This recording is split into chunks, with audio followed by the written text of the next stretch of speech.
What's going on, everybody? It is the one and only Q from Retro Q Gamer back at it again, and here we are. Welcome, everybody, to episode 18 of our Quack experimental podcast. Name will eventually be revealed. Don't you worry about it if you don't get it, but if you do, well, you already know. Anyway, there's not much to talk about this week, so it's going to be a bit shorter. It's going to be a bit more relaxed. It's going to be a bit chill, as they say.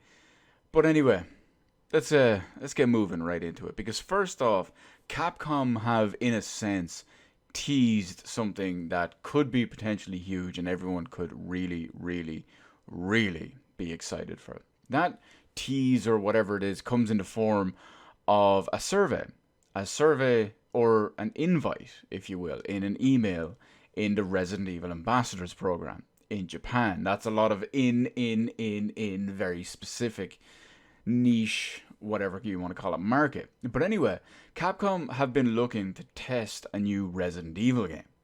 And all that was done in an email sent to the Japanese Resident Evil Ambassador members in Japan. Obviously, the Japanese ones in Japan.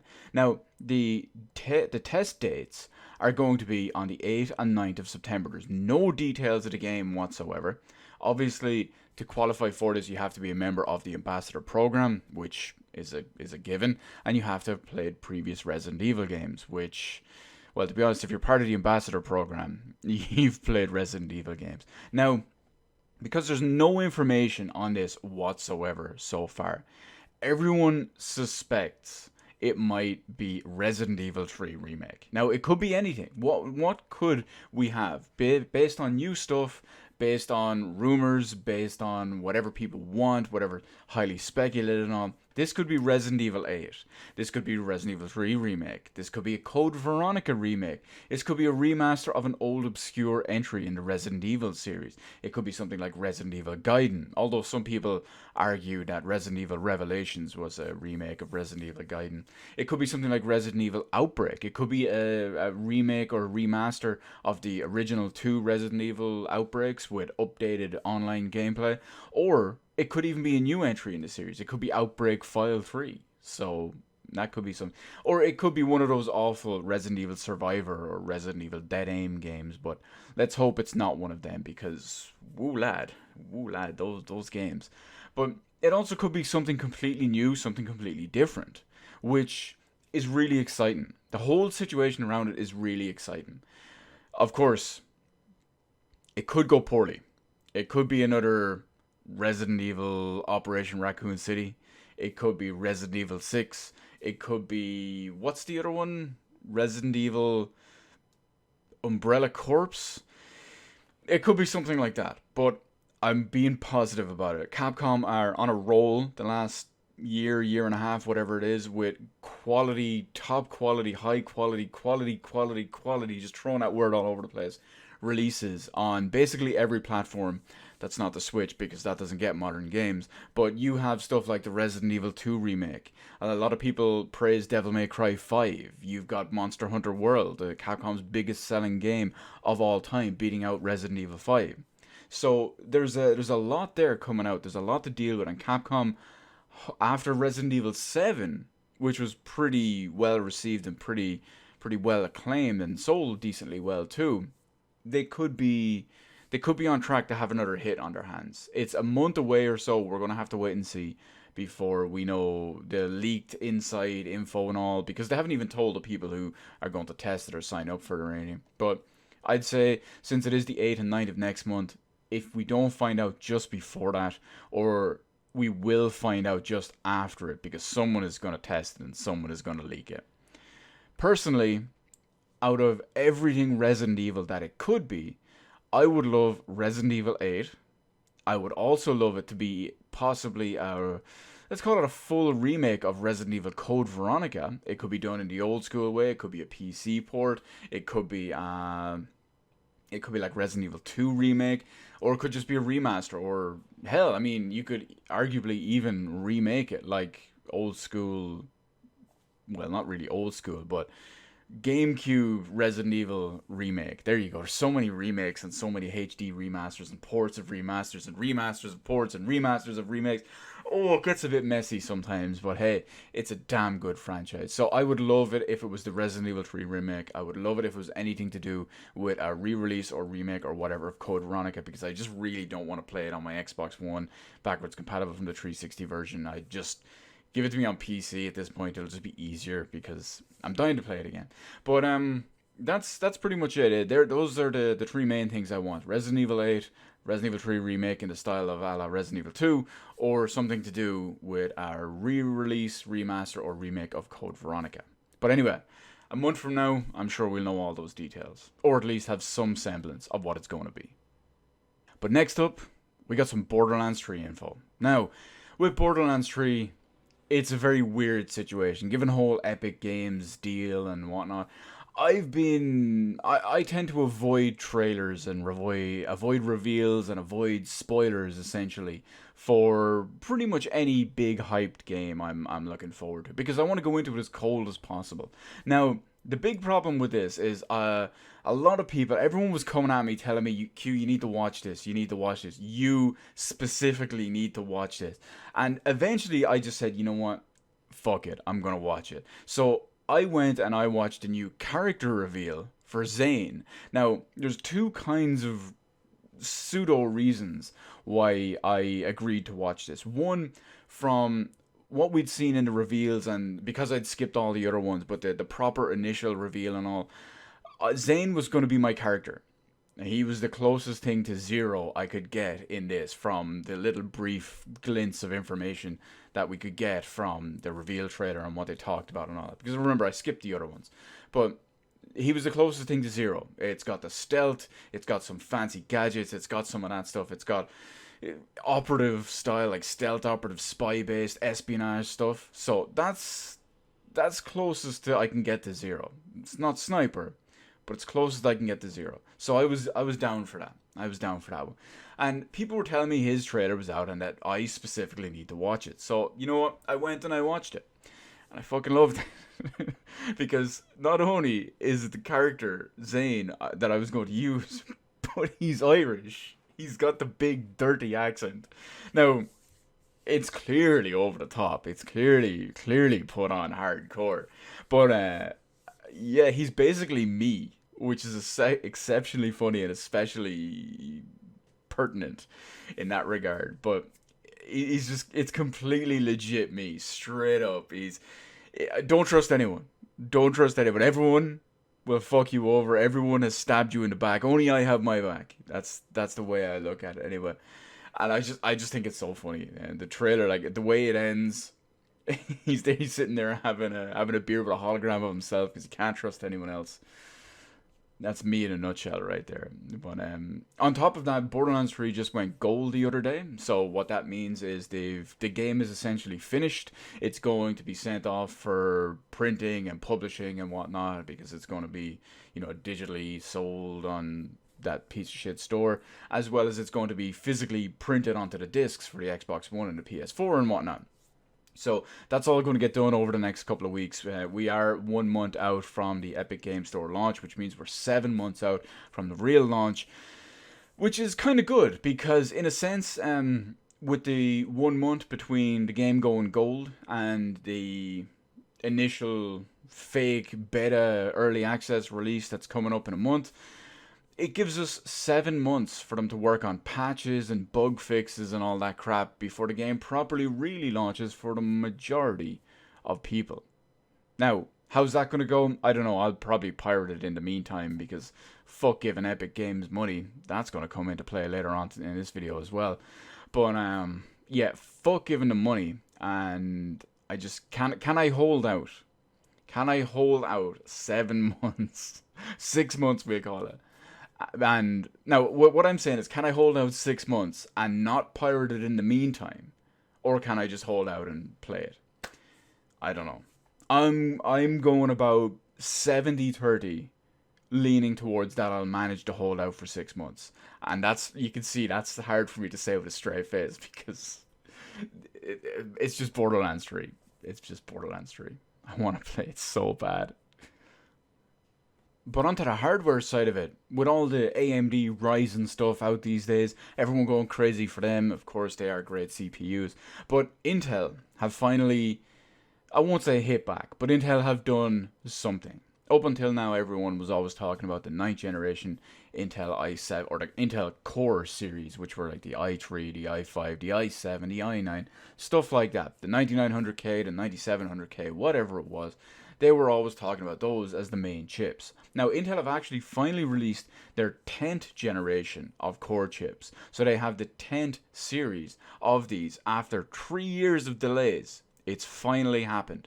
Now, it's nowhere near as over the top and as crazy as I would like it to be. In fact, it's basically a non-announcement for me. I'm only putting it in this video not so much to pad it out, but because I do feel like it's worth mentioning in some way, shape, or form, even if it's very, very lackluster. But anyway, the third year of delays is finally over.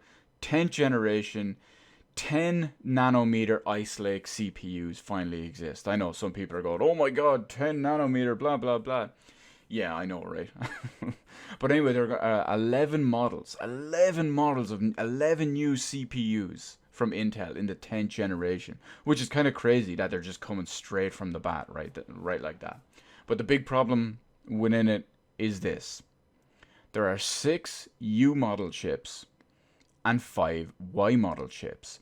Now, for anyone out there who knows the deal with Intel and their lettering system, you already know that these are not only mobile chips, but they're low-powered mobile chips. They're power-saving mobile chips.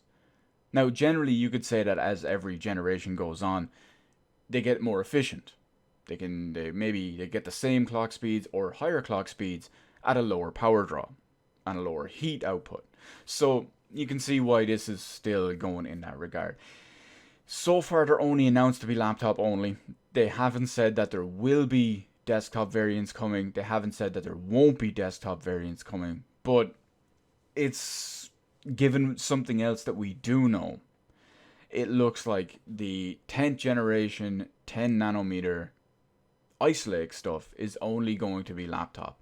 Because if you remember, there are hints and rumors and leaks and whatnot that there's supposedly going to be a 14 nanometer plus plus plus. I don't know if there's a proper way to name that, but yeah, 14 nanometer plus plus plus. Comet Lake is their codename architecture on there. There's supposedly Comet Lake CPUs for desktops coming soon. Now, how soon is soon, we just don't know. It could be this year, it could be next year, or they could not even exist. But if it is true, we're still looking at going back to 14 nanometer treble plus, as opposed to not even 10 nanometer like the Ice Lake, or 7 nanometer like, say, AMD Ryzen 3 stuff. So, or I hate the way they call it Ryzen Zen 2 Plus, or based on Zen 2 architecture. It just call it fucking Ryzen 3. I know they probably want to avoid the mix up with the actual Ryzen 3 chips, because there's a Ryzen 3 and a Ryzen 5 and all that stuff. Yeah, that was just a bad idea from AMD in their naming system in that regard.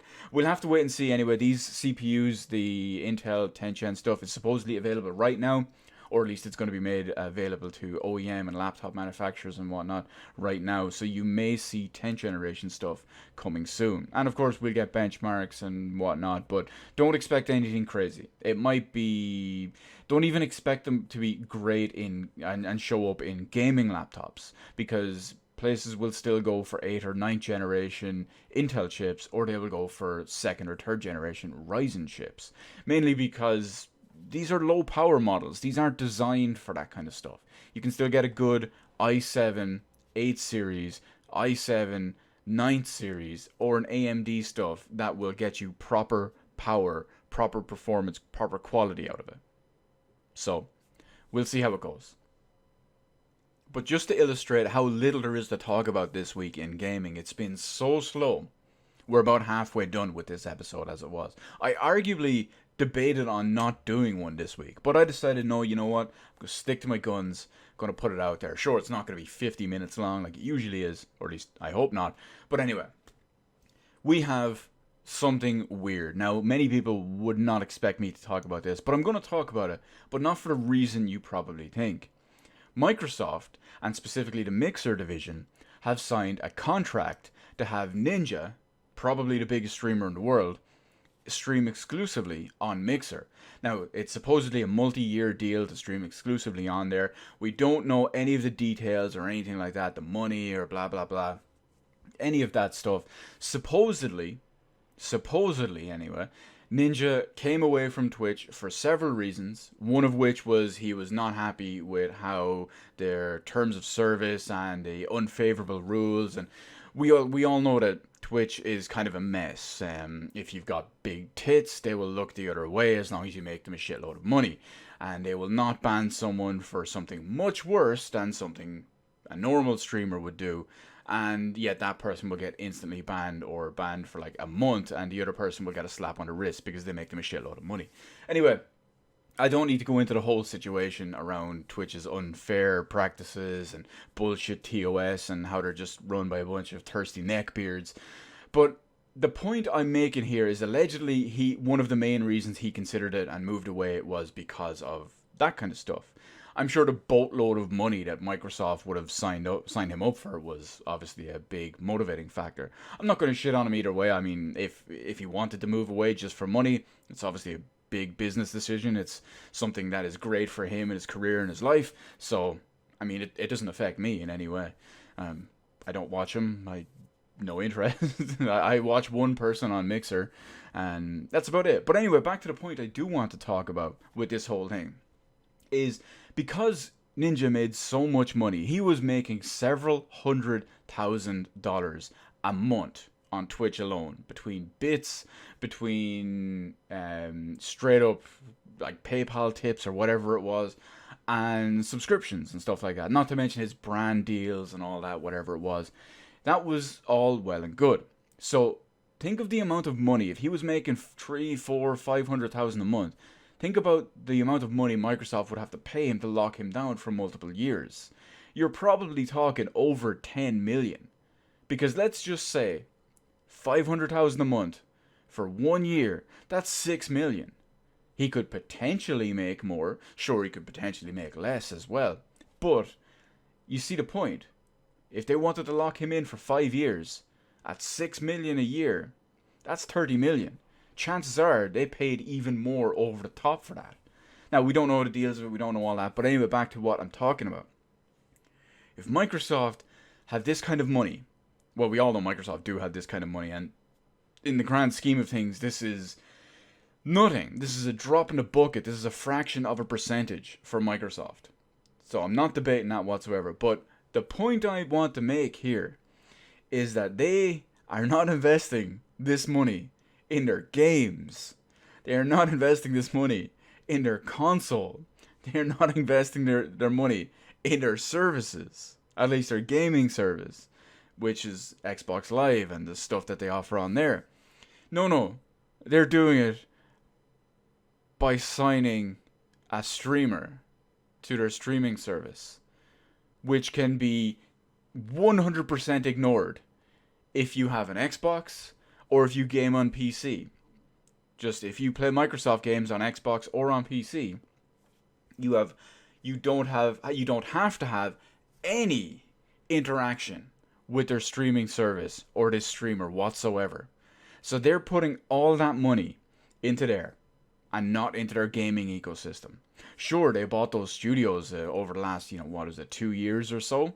And yeah, that's going to be great when we see their games come out in several years. I mean, what's that one game that's coming out, the fake little Overwatch thing? That looks terrible. And, we're going to see their big proper games come out in 3, 4, 5 years when we're well into next gen. Which is kind of understandable. They're obviously not going to try to salvage Xbox One gen. Not to mention they'd have to rush games out. But it also brings up one other point. Hopefully, that these game studios, at least anyway, Microsoft don't just run them into the ground. Microsoft have a history lately. I say lately, maybe the last 10, 15. We'll go with Microsoft since they became a gaming company, since they became a console company, since the OG Xbox, Microsoft have had a bit of a questionable history in that regard. Questionable track record, maybe. Because they've taken popular, existing studios and ran them into the ground. Looking at you, Lionhead. Looking at you, Rare. Remember when Rare... Let me give you a good example. Remember when Rare had some of the biggest name games ever created at the time? GoldenEye, Perfect Dark, stuff like that. These were #1 games in the world. Top 3 games in the world. And now they have Sea of Thieves. That's it. They have Sea of Thieves. Sea of Thieves. Perfect Dark Zero, which admittedly is a guilty pleasure of mine, but is by no means a Rare teamed game. A Rare tier game, I should say. But anyway, let's hope they don't ruin any of these other ones. I think the Coalition will be fine. I think the one, Turn 10, who make Forza, because they just make Forza, that'll be fine. The rest of the stuff, Ninja Theory, a lot of people are already worried for them. I think they're the one that making a fake Overwatch. But anyway, Microsoft aren't putting this money into their games. What the fuck are they doing with their games, with their Xbox One, with their Xbox 2.4? Now, on to our final main topic. This one is kind of a big one. At least it looks like it's got the biggest amount of notes here anyway. But guess what? That scumbag piece of shit who runs that scumbag piece of shit company who's ruining PC gaming is at it again. Not only are they at it again with buying exclusivity on existing games, but they're buying exclusivity on crowd-funded games. As far as I'm aware, this is the 3rd time that this has happened between Phoenix Point, Shenmue 3, and now Ooblets.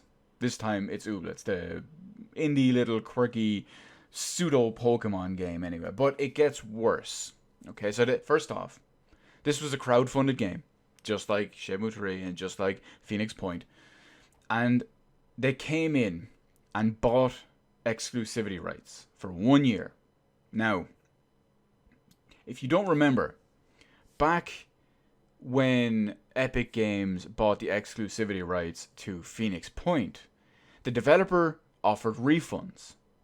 And they said, you know what, we don't care, because even if every single person requests a refund, the Epic Games deal will still be worth more money than every single one of them.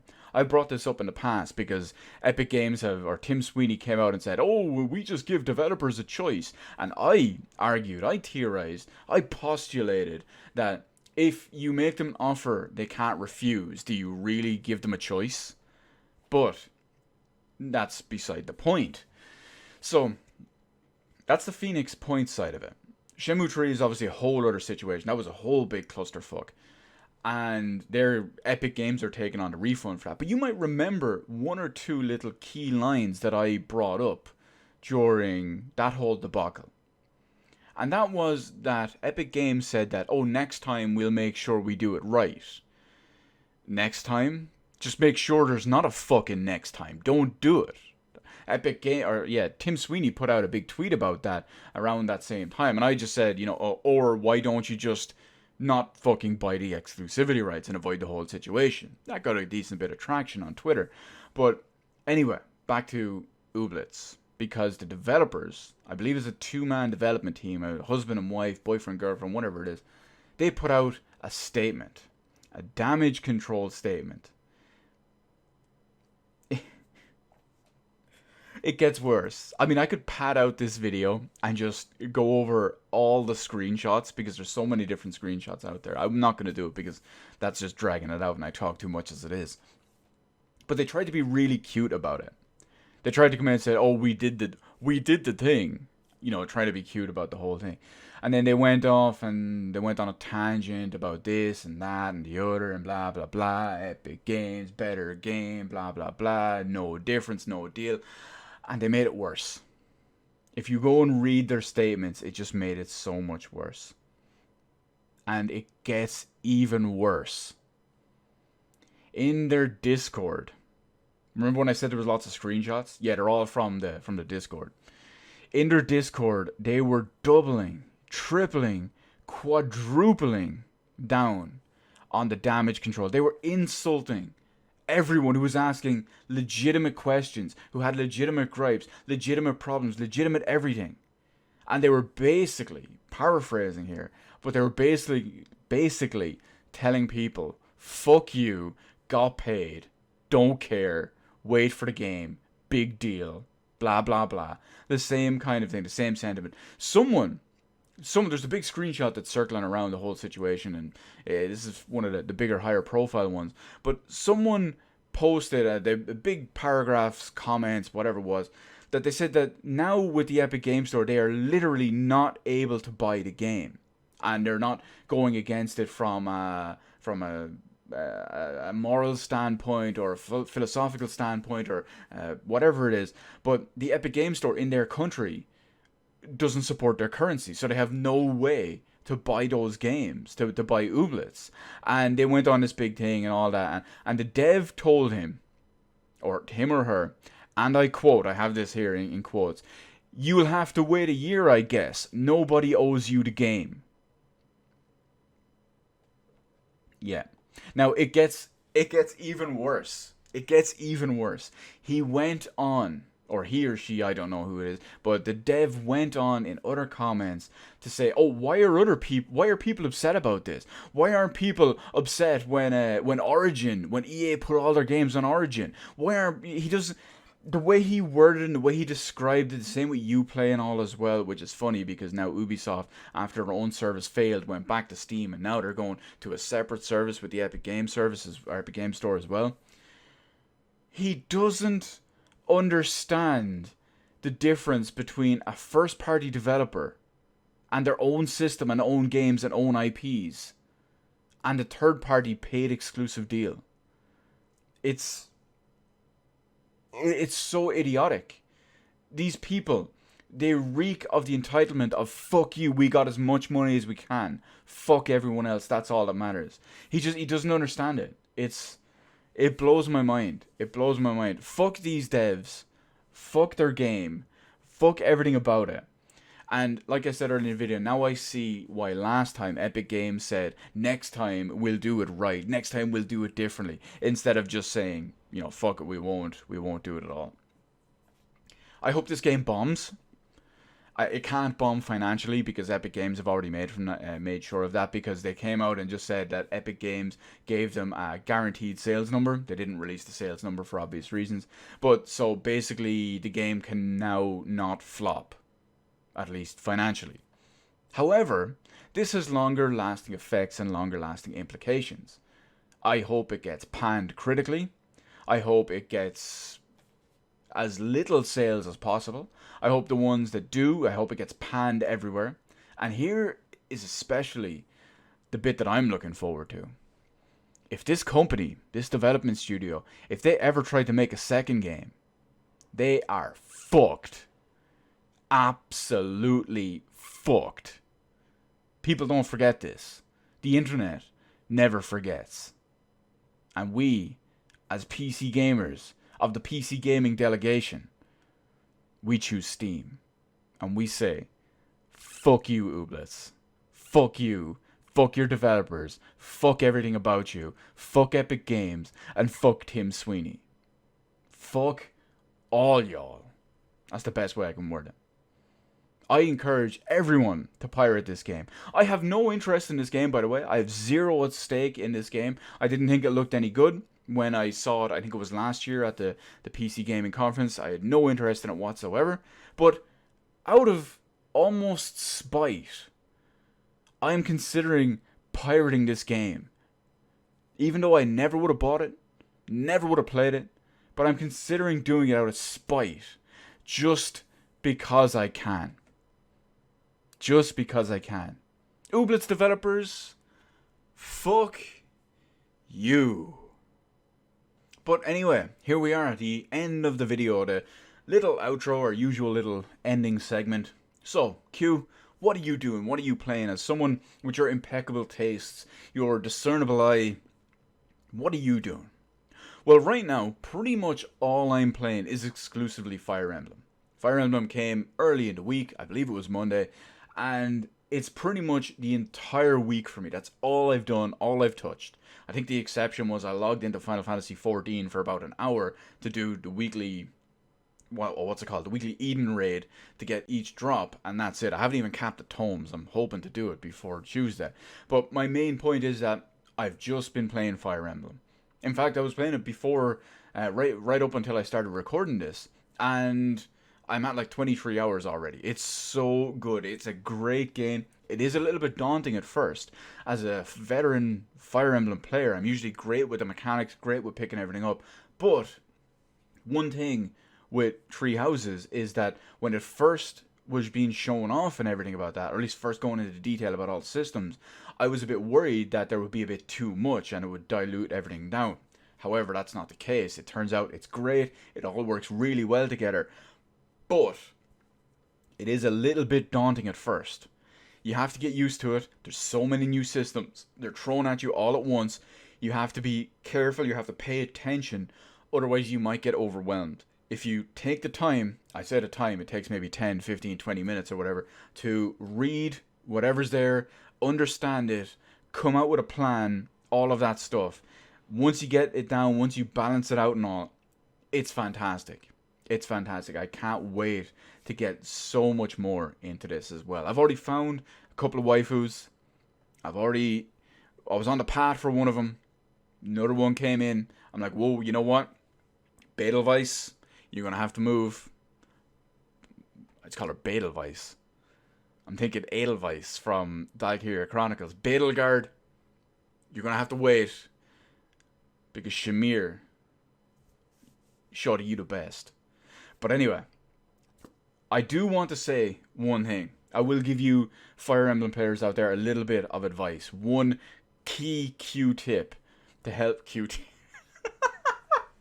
I didn't think that one through. But I will give you a top tier, pro gamer, pro strat, all elite tip, all elite strat. So, when you get a little bit further into the game, maybe 5, 6, 10 hours, what it is, when you get your professor level up high enough that you have maybe 4, maybe 5 points to use on each exploration, instead of resting on the weekend when you get your day off, instead of resting to get all your students' motivation, instead of getting that back to mostly medium, you can get them to motivated, or maybe 1 or 2 of them go up to completely motivated and max motivated. Instead of doing that, when you have enough points, go and explore on the weekends. Go into the dining hall and go through the full menu and take out different items that will allow you to share a meal with those different people. Now, this will only work based on the amount of points you have and the amount of people that you use on a full-time or at least rotational basis. But you can get everyone, or at least the ones you want if you have enough points, the ones you use, you can get them to max motivation and still have a couple of points left over to level some of your other stuff up. And you can do that every week. Now, I will say every week, but of course sometimes you might want to do a seminar, sometimes you might want to do a battle, and yes, sometimes every couple of weeks you do need to rest for recouping other stuff that only recoups when you rest. If you haven't got that far into the game, don't worry, it will be coming. There is reasons to rest regardless. But anyway, that's it for Fire Emblem. I'm not going to go into spoilers or anything like that. But what else was I doing and what else have I been playing? Fire Emblem. What am I scrolling along here? Oh, I'm highlighting the wrong window. I was just talking about Fire Emblem. Wolfenstein Youngblood. I finished Wolfenstein Youngblood, promptly uninstalled it. It was a complete resounding meh.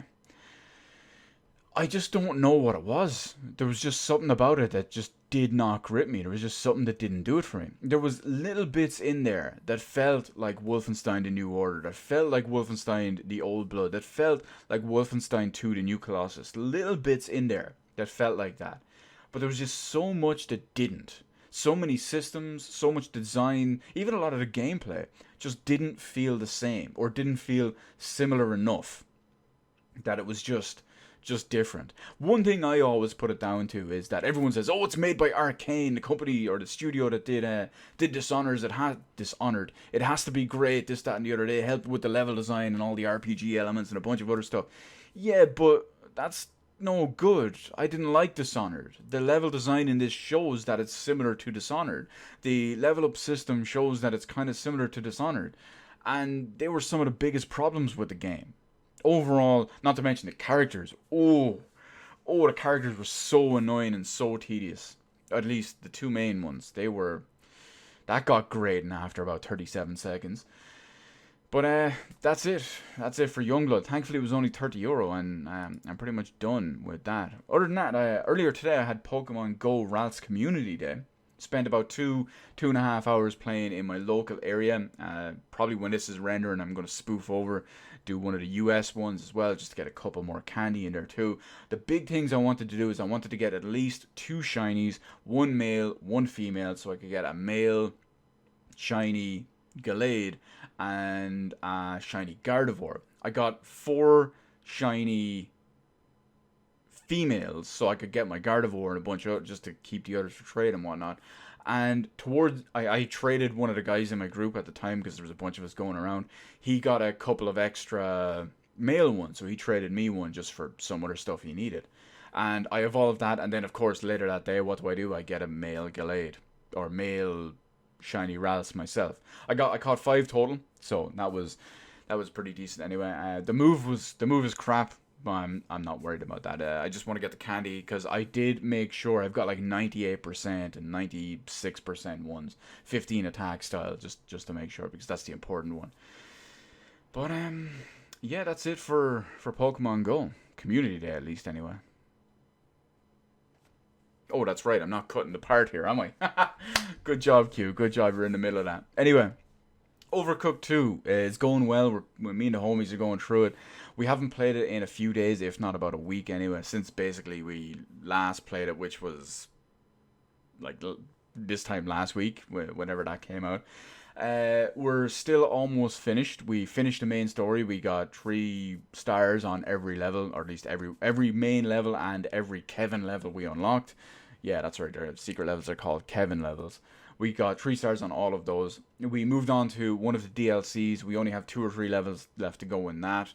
We've 3-starred everything up until that point. We will do the same with that. And then we move on to the next DLC, which I believe has a few levels less. And hopefully we can get that done in the same way, the same style. And it's going to be good. It's going to be good. I can't wait. It's funny. What else do we have? Good thing coming later this week. Hopefully early this coming week, but most likely it could be towards the end of the week, because my new motorbike is going to be here, and that's going to be fun. I'm going to have I'll have a short little thing about that anyway, but really excited for it. It's going to be good. I can't wait to get back up on it and vroom everywhere. It's going to be styling and profiling. It's called me Ric Flair. Woo! But yeah, that's going to be pretty slick. Hopefully, whenever they call me about delivery, I'm hopefully going to get it delivered on Friday, because I'm working Monday to Thursday, and I'm going to be gone all next weekend. I'm going to be gone from Friday kind of midday until late Saturday night, and we don't know how Sunday is yet. But the main reason for that is because Comic-Con is next week, and I'm going to be gone. Comic-Con starts on Saturday properly. It's also there on Sunday. Me and my usual con buddy, we're going to be up there on Friday night. We're going to be staying up there, and then we'll be in there first thing Saturday morning, hitting up all the good stuff, all the dealer stands, all the artist alleys, all the good stuff, panels, guests, all of that shit. It's always great. Comic-Con and any convention actually that I go to are always my favorite time of year. I can't wait. They're so damn good, so enjoyable in many ways, shapes and forms. And one thing I do really hope is that while she wasn't there last time, and she may have been there the time before, but I believe I might have overslept and not gone that time. There's an artist there who shows up who does some great Persona artwork. I have 2 of her pieces from 2 different shows at this point. They're both the same convention, but just different years. And she does great stuff. I hope she's there this time, and I hope she does even more. and it's going to be pretty slick if she is. I got to pick up some more stuff from there. Unfortunately, she doesn't have a Twitter. She has like a very basic Facebook. She's got I think it's an Instagram or DeviantArt, but I've never really tried to use them. I have one of her business cards somewhere, but I should check that out at some point. But that's it. That's it. There will possibly be another podcast next week. It all depends, because based on whatever happens during this week, as well as whenever I can find a time to record it and all. If I have to do it Friday early before I go, if I have to do it on Sunday, because I'll have a lot to do, and we'll see. Anyway, we'll see. It's easier to just say it's up in the air at the moment. I'm not going to bother announcing if there is or isn't going to be one, although, well, we'll see anyway. It's up in the air. It's up in the air. But that's it for episode 18 of our Quack Experimental Podcast this week. I want to thank everyone for joining, because, well, not really much to talk about this time. But anyway, it is what it is. So if by any chance you have any little opinions you want to throw at me, feel free to slide them into the comment section below. Or if you have any topics you feel like I should check out, or maybe whatever it is, I can't promise I will, but leave them in the comment section, as well as slide into the open DMs on Twitter. They are open for one of many reasons, that being the case. Anyway, let me know in the comment section below all that good stuff, as well as when I hit the appropriate button to let me know how I did on the episode this week, as well as why not hit the subscribe button and even ring the little notification bell. Granted, getting a notification from YouTube in current year about a new video or a new live stream upload. Wow, it's late. I've completely lost track. Anyway, peace out, everyone. Thank you for watching. I will see you next week maybe next week. But until then, remember, winners don't play switchboards.